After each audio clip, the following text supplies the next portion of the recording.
உங்கள் லைஃப்பில் எனக்கு இந்த மாதிரி பிஸ்னஸில் இதை பண்ணணும்னு நினச்சிட்டே இருக்கேன், என்னால் பண்ண முடியல அப்படின்னு ஒரு குற்ற உணர்வு ஏற்படுதா? நிறையவே. சில இன்க்ளூடிங் இதையே நீங்கள் சொன்னீங்க, நான் மெடிடேஷன் பண்ணணும்னு நினைக்கிறேன், என்னால் பண்ணவே முடியல அப்படின்னு ஒரு குற்ற உணர்வு ஏற்படுதா? கண்டிப்பா. ஏன் இது ஏற்படுதுன்னா நீங்கள் குற்ற உணர்வை உள்ளுக்குள்ளே விதைச்சிட்டு இருக்கிறீங்க. ஓகே.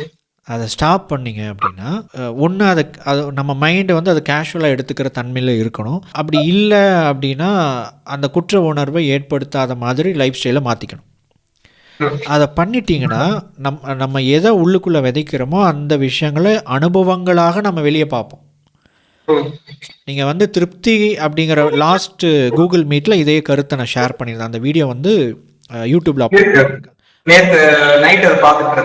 அதில் இதே கருத்தை நான் சொல்லியிருப்பேன். நீங்கள் திருப்தியை, சாட்டிஸ்ஃபேக்ஷனை உள்ள விதைங்க, ஒரு கட்டத்துக்கு அப்புறம் நீங்கள் உங்கள் லைஃப்பில் சாட்டிஸ்ஃபைடாக இருப்பீங்க. இல்லை, நீங்கள் எக்ஸ்பீரியன்ஸஸ் புரிய வைக்கவே வேண்டாம். அதுக்கு நீங்கள் ட்ரெயின் பண்ணுங்கள், அதுக்கு எக்ஸ்பீரியன்ஸஸை கொடுங்க. அதற்கு அனுபவங்கள் தான் சிறந்த சான்று. எக்ஸ்பீரியன்ஸஸ் தான் பெஸ்ட் ப்ரூஃப்.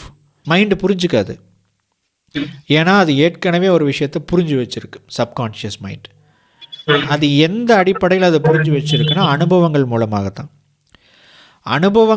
அனுபவங்கள்ங்கிறது ப்ரூஃப். உங்கள் வாழ்க்கையில் நீங்கள் பார்த்த விஷயங்கள் எல்லாமே ப்ரூஃப்.